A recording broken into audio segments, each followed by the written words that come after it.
ام المؤمنین حضرت عائشہ صدیقہ رضی اللہ تعالی عنہا اس حدیث کی راوی ہیں، کہتی ہیں نبی علیہ الصلوۃ والسلام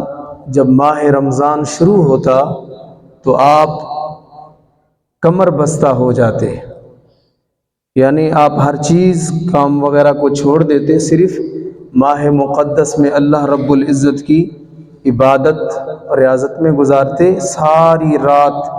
آپ قرآن کی تلاوت کرتے یا نماز میں گزارتے۔ نبی علیہ الصلوۃ والسلام کی پیاری زوجہ، اور ایک اور حدیث نبی علیہ الصلوۃ والسلام فرماتے ہیں، حدیث مبارک ہے، یہ بھی حضرت ام المومنین روایت کرتی ہیں، کہتی ہیں کان رسول اللہ صلی اللہ علیہ وسلم اذا دخل رمضان تغیر لونہ وکثرت صلاته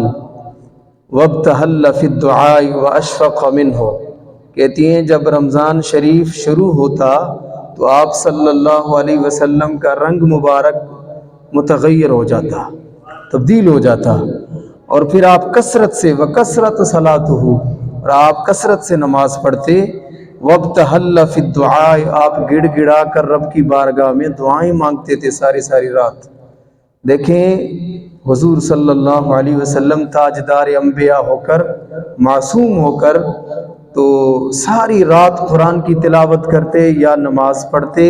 یا اللہ سے دعائیں مانگتے گڑ گڑا کے رو رو کر۔ یہ تعلیم امت کے لیے ہے، تو ہم نے پھر کیا کیا وہ ہم سب کو پتہ ہے۔ عن عبد اللہ بن عباس رضی اللہ عنہما عن النبی صلی اللہ علیہ وسلم قال